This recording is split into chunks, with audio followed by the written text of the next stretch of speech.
शुमाल मशरक़ी भारत को वंदे भारत एक्सप्रेस की मिली पहली सौगात।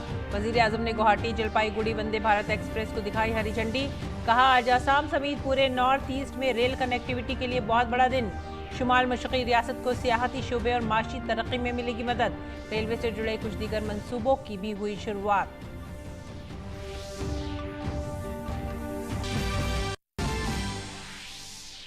इसरो ने तारीख रकम श्रीहरिकोटा के सतीश धवन खलाई मरकज से नेविगेशन सैटेलाइट NVS-01 किया गया लॉन्च। अमरीकी ग्लोबल पोजिशनिंग सिस्टम GPS के मुकाबले में एक मजबूत मुतबादिल होगा तैयार।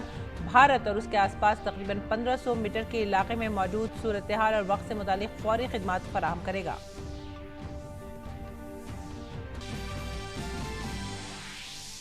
मरकजी वजीर दाखिला अमित शाह आज से मणिपुर के दौरे पर। मरकजी वजीर दाखिला रियासत की सिक्योरिटी की सूरत हाल का जायजा लेने, मसाई अमन के लिए मुस्तकबिल का मंसूबा तैयार करने के लिए करेंगे कई दौर पर मबनी सिक्योरिटी मीटिंग।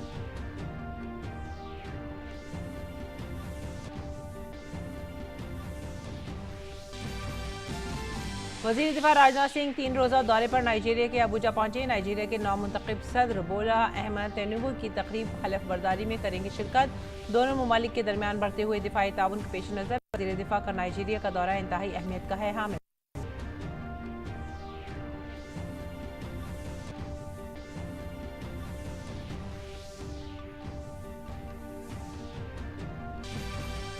मरकज में मोदी हुकूमत के 9 साल मुकम्मल होने के मौके पर आज मुल्क की सतह पर मरकजी वज़रा की प्रेस कॉन्फ्रेंस मुनक़िद। वज़ीर ख़जाना निर्मला सीतारमन ने मुंबई में, शहरी तरक्की के वज़ीर हरदीप सिंह पुरी ने लखनऊ, इत्तलात और नशरियात के वज़ीर अनुराग सिंह ठाकुर ने अहमदाबाद और शहरी हवाबाजी के वज़ीर ज्योतिरादित्य सिंधिया ने दिल्ली में की प्रेस कॉन्फ्रेंस।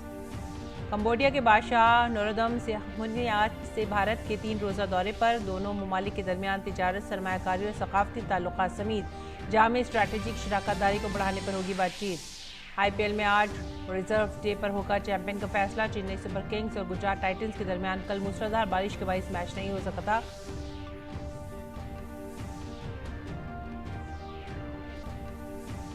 आदाब नाज़रीन, उर्दू खबरों में आप सभी का खैर मकदम है। नजर खास खबरों की तफसीलात पर वज़ीर आज़म नरेंद्र मोदी ने वीडियो कॉन्फ्रेंसिंग के जरिए असम की पहले वंदे भारत एक्सप्रेस ट्रेन को हरी झंडी दिखाई। गुवाहाटी से न्यू जलपाईगुड़ी को जोड़ने वाली ये ट्रेन अपना सफर सिर्फ 5 घंटे 30 मिनट में तय करेगी। इससे पहले इस रूट पर सबसे तेज चलने वाली राजधानी एक्सप्रेस ये फासला 6.5 घंटे में तय करती थी। इससे लोगों को सहूलत के साथ साथ वक्त की भी बचत होगी। जदीद सहूलियात से आरास्ता इस ट्रेन के चलने से सियाहत के शोबे को फरोग मिलेगा और खित्ते में समाजी इक़्तिसादी तरक्की को भी तक़वियत मिलेगी। इस मौके पर शुमाल मशरक़ी भारत की तरक्की पर एक टेलीफिल्म की नुमाइश भी की गई।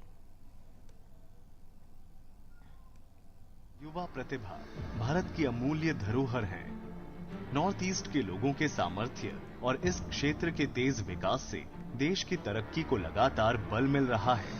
प्रधानमंत्री नरेंद्र मोदी जी के नेतृत्व में गत 9 वर्षों में पूर्वोत्तर का चहुमुखी विकास हुआ है। कनेक्टिविटी के इसके अलावा वज़ीर आज़म 82 किलोमीटर रूट के नए इलेक्ट्रीफाइड रेलवे सेक्शन को भी वक्फ किया। इनसे ट्रेनों को तेज रफ्तारी से चलाने और ट्रेनों के सफर के वक्त को कम करने के साथ साथ आलूदगी से पाक नकलो हमल की सहूलत फराहम करने में मदद मिलेगी। नेज इलेक्ट्रिक लाइन पर चलने वाली ट्रेनें भी मेघालय में दाखिल हो सकेगी। तकरीब के दौरान वज़ीर आज़म ने आसाम के लुमडिंग में एक नए तामीरशुदा DEMU शेड का भी इफ्तिताह किया। ये नई सहूलत खित्ते में काम करने वाली DEMU रैक की देखभाल में मदद करेगी। इस तरह बेहतर ऑपरेशनल कारकर्दगी हासिल होगी। और इस मौके पर लोगों से खिताब करते हुए वज़ीर आज़म ने कहा कि आसाम समेत पूरे शुमाल मशरक़ी भारत के लिए आज का दिन बहुत अहम है। शुमाल मशरक़ में कनेक्टिविटी से मुतालिक 3 काम चल रहे हैं। नॉर्थ ईस्ट को पहला made in India Vande Bharat train मिल रही है। ये मगरबी बंगाल को जोड़ने वाली तीसरी वंदे भारत है और आसाम और मेघालय में तकरीबन 425 किलोमीटर के ट्रैक पर बिजली का काम मुकम्मल हो चुका है। आज असम सहित पूरे नॉर्थ ईस्ट की रेल कनेक्टिविटी के लिए एक बहुत बड़ा दिन है। आज नॉर्थ ईस्ट की कनेक्टिविटी से जुड़े 3 काम एक साथ हो रहे हैं। पहला, आज नॉर्थ ईस्ट को अपनी पहली made in India Vande Bharat express मिल रही है। दूसरा, ये पश्चिम बंगाल को जोड़ने वाली तीसरी वंदे भारत एक्सप्रेस है। दूसरा, असम और मेघालय के लगभग 450 किलोमीटर ट्रैक पर बिजलीकरण का काम पूरा हो गया है। तीसरा, लामडिंग में नवनिर्मित डेमू शेड का भी आज लोकार्पण हुआ है। मैं इन सभी प्रोजेक्ट्स के लिए असम, मेघालय सहित पूरे नॉर्थ ईस्ट और पश्चिम बंगाल के साथियों को बहुत बहुत बधाई देता हूं। वजीर आजम ने कहा कि इस ट्रेन के चलने से दोनों रियासतों के दरमियान पुराने ताल्लुकात मजीद मजबूत होंगे। उन्होंने कहा कि इससे दोनों रियासतों के तलबा को भी काफी फायदा पहुंचेगा। गुवाहाटी जलपाईगुड़ी वंदे भारत एक्सप्रेस ट्रेन असम और पश्चिम बंगाल के बीच सदियों पुराने संबंधों को और मजबूत करेगी। इससे इस पूरे क्षेत्र में आना जाना और तेज हो जाएगा। इससे कॉलेज, यूनिवर्सिटी में पढ़े युवा साथियों को सुविधा होगी और सबसे अहम बात, इससे पर्यटन और व्यापार से बनने वाले रोजगार बढ़ेंगे। वजीर आजम नरेंद्र मोदी ने कहा कि गुज़िश्ता 9 सालों में भारत के लिए बेमिसाल कामयाबियों का दौर रहा है। वो जदीद भारत की तामीर के लिए हैं। उन्होंने कहा कि साबिका हुकूमतों में बदउनवानी की वजह से तमाम रिकॉर्ड टूट गए थे। इसमें सबसे ज्यादा नुकसान गरीबों को पहुंचा।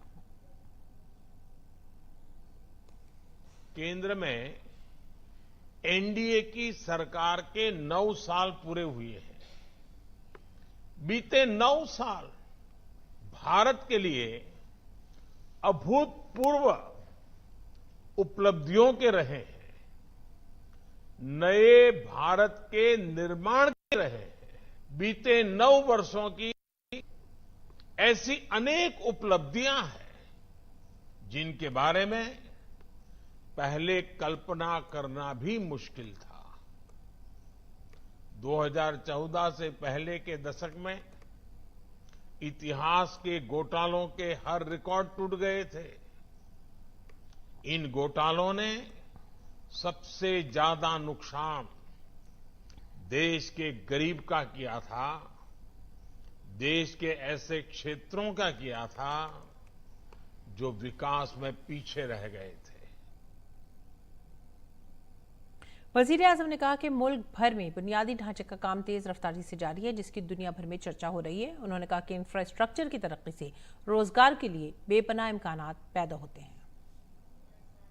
आज भारत में हो रहे इंफ्रास्ट्रक्चर के काम की पूरी दुनिया में बहुत चर्चा हो रही है, क्योंकि यही इंफ्रास्ट्रक्चर तो जीवन आसान बनाता है। यही इंफ्रास्ट्रक्चर तो रोजगार के अवसर बनाता है। यही इंफ्रास्ट्रक्चर तेज विकास का आधार है। यही इंफ्रास्ट्रक्चर गरीब, दलित, पिछड़े, आदिवासी ऐसे हर वंचित को सशक्त करता है। इंफ्रास्ट्रक्चर सबके लिए है, समान रूप से हैं, बिना भेदभाव के हैं और इसलिए ये इंफ्रास्ट्रक्चर निर्माण भी एक तरह से सच्चा सामाजिक न्याय है। मरकज में वजीर आजम मोदी की क़यादत वाली बीजेपी हुकूमत के मुकम्मल होने के मौके पर बीजेपी एक अजीब शान तकरीब का एहतमाम कर रही है। कल 30 मई से शुरू होने वाली बीजेपी की खुसूसी राब्ता मुहिम अगले माह के 30 जून तक जारी रहेगी। इस दौरान जिला, मंडल, शक्ति केंद्र और बूथ सतह पर खुसूसी प्रोग्राम मुनक्किद किए जाएंगे। हुकूमत के 9 साल मुकम्मल होने पर 31 मई को अजमेर में एक बड़ी रैली निकाली जाएगी। इस मुहिम का मकसद मोदी हुकूमत की पॉलिसियों और कामयाबियों को आवाम के दरमियान ले जाना है। इस दौरान बीजेपी के सीनियर लीडर मुल्क भर में रैलियों से खिताब करेंगे। इससे पहले आज मोदी हुकूमत के कई वज़रा मुख्तलिफ रियासतों में प्रेस कॉन्फ्रेंस भी करेंगे। और मरकजी हुकूमत के 9 साल मुकम्मल होने के मौके पर मुनक़िद एक प्रोग्राम के दौरान खिताब करते हुए मरकजी वज़ीर ख़ज़ाना निर्मला सीतारमन ने वज़ीर आज़म की शानदार क़ियादत की तारीफ़ की। उन्होंने कहा कि सिर्फ 9 सालों में मोदी हुकूमत ने गरीबों की फलाह व बहबूद के लिए बेहतरीन काम काज किए हैं। पीएम गरीब कल्याण योजना के तहत 80 करोड़ लोगों को ग़िज़ा फराहम की गई। नेज़ आयुष्मान हेल्थ कार्ड की सहूलत दी गई। 12 करोड़ घरों तक नल का पानी लाया गया। उज्ज्वला योजना के तहत 9.5 करोड़ खानदानों को गैस सिलेंडर की सहूलत भी दी गई। 80 crore people for 2 full years have been given totally free grains and some quantity of pulses so that some protein is also supplied to them. 12 crore households have been covered with access to pure and good drinking water. You all know the story of Ujjwala. 9.6 crore families have been given free connection and then the cylinders are being used. वज़ीर ख़ज़ाना निर्मला सीतारमन ने तालीम के शोबे में पिछले 9 सालों में मोदी हुकूमत के जरिए किए गए कामकाज की तारीफ की। उन्होंने कहा कि हमने 15 नए एम्स कायम किए हैं, जबकि 2014 से पहले मुल्क में सिर्फ 7 एम्स थे। 700 नए मेडिकल कॉलेजों का क़याम अमल में आया है, जिसकी वजह से हमारे मुल्क में मेडिकल सीटों की तादाद में काफ़ी इजाफा हुआ है। Till 2000 और मरकजी हुकूमत के 9 साल मुकम्मल होने पर गुजरात के अहमदाबाद में मुनक़िदा एक प्रोग्राम में बात करते हुए मरकजी वज़ीर इत्तलात और नशरियात अनुराग सिंह ठाकुर ने वज़ीर आज़म की क़ियादत की तारीफ़ करी। उन्होंने कहा कि गरीबों की फलाह व बहबूद के लिए काम करते हुए वज़ीर आज़म नरेंद्र मोदी ने सिर्फ 9 सालों में गरीबों को 3.5 करोड़ पक्के घर मुहैया कराए हैं, जिनका 75% रजिस्ट्रेशन ख़वातीन के नाम पर हुआ है।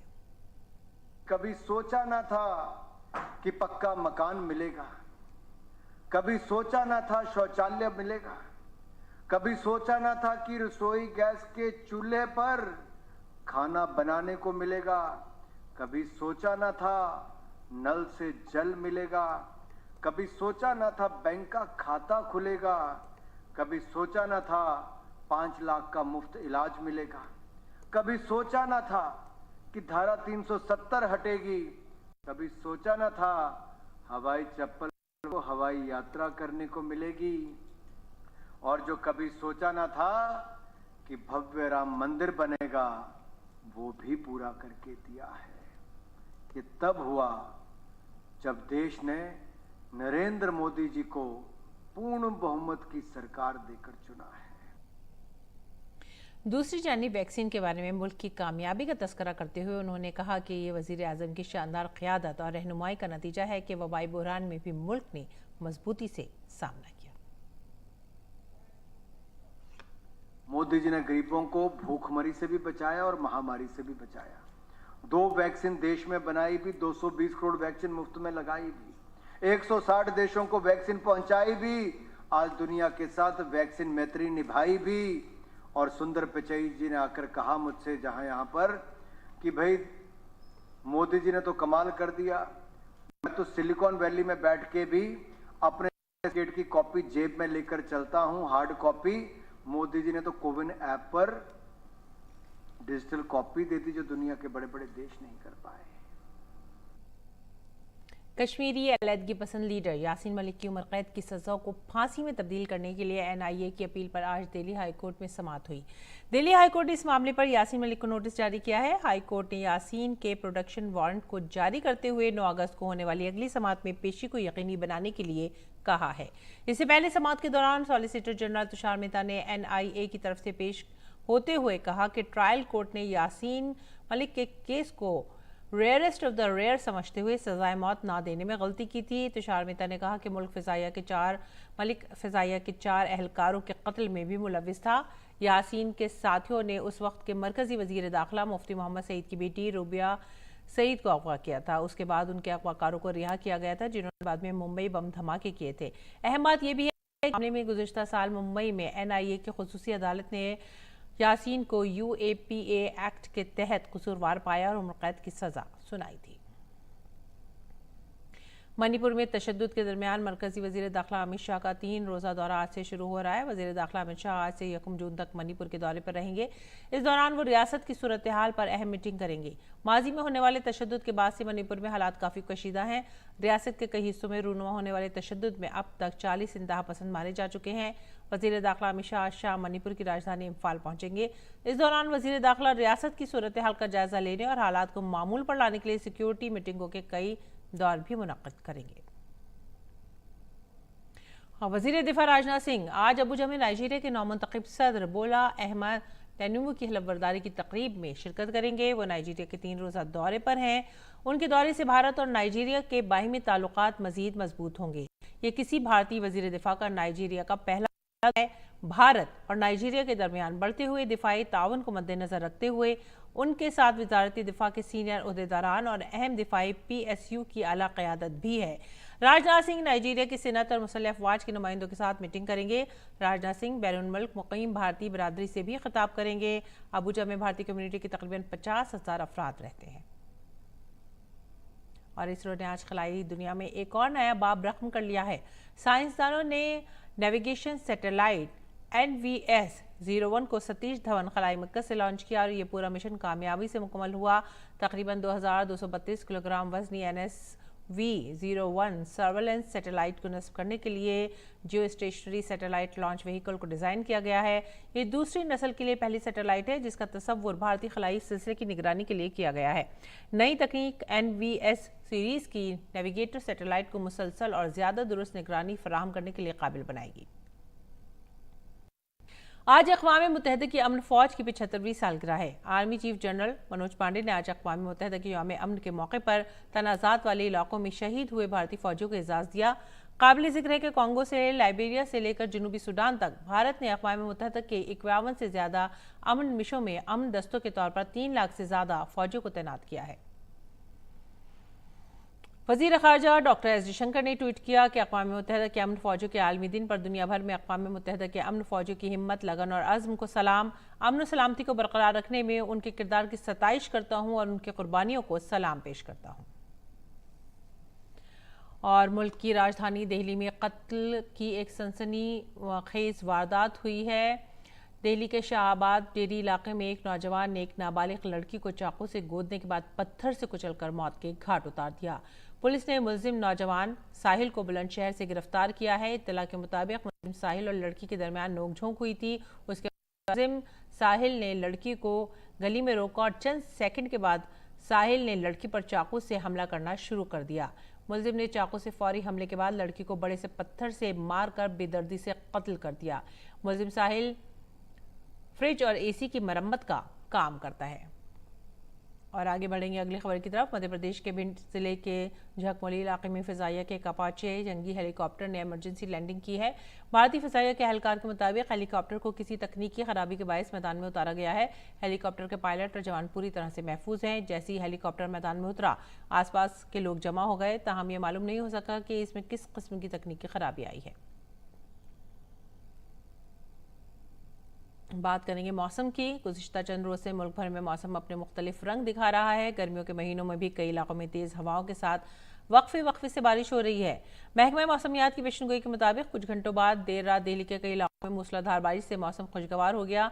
दर्जात में भी कमी रिकॉर्ड की गई है। दरहकीकत वेस्टर्न डिस्टर्बेंस भारत के कुछ इलाकों में फिर से सरगर्म हो गया है, जिसके बायस महकमा मौसमियात ने आइंदा चंद रोज़ तक बारिश और गरज चमक के साथ बारिश की पेशनगोई की है।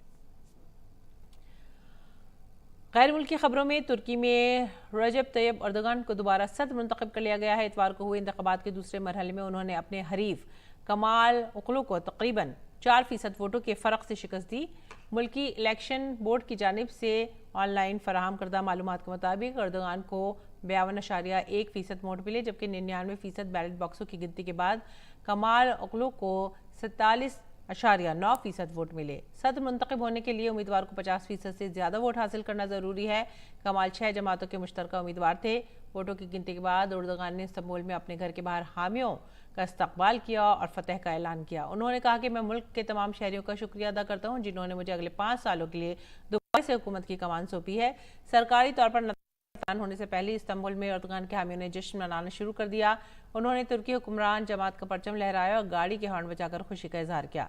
14 मई के इंतखाबात में एर्दोगान को 49.24%, कमाल को 45.07 और वोट मिले थे। ये रन ऑफ राउंड जरूरी था क्योंकि कोई भी उम्मीदवार 50% से ज्यादा वोट हासिल नहीं कर सका था। रुख करेंगे खेल के मैदान का। चेन्नई सुपर किंग्स और गुजरात टाइटंस के दरमियान इतवार को खेला जाने वाला आईपीएल के 16वें सीजन का टाइटल मैच बारिश की वजह से नहीं खेला जा सका। अब आईपीएल 2023 के चैंपियन का फैसला आज रिजर्व डे पर होगा। कल रात बारिश के बायस टॉस भी नहीं हो सका। मुसलसल बारिश ने स्टेडियम को तालाब में तब्दील कर दिया। उसके बाद एम्पायर्स ने दोनों टीमों के कोच और कप्तान से बात करने के बाद मैच न कराने का फैसला किया। और भारत और ऑस्ट्रेलिया ने 7 जून को दी ओवल में शुरू होने वाले आईसीसी आलमी टेस्ट चैंपियनशिप फाइनल के लिए आईसीसी के सामने अपने फाइनल स्क्वाड की लिस्ट पेश, जिसमें ऑस्ट्रेलिया ने अपने इब्तदाई 17 रुकनी स्क्वाड से 2 खिलाड़ियों को बाहर किया है। दूसरी तरफ भारत ने अपने इब्तदाई 15 खिलाड़ियों के स्क्वाड में कोई तब्दीली नहीं की है। हालांकि नौजवान यशस्वी जायसवाल को स्टैंड बाय खिलाड़ी के तौर पर शामिल किया गया है।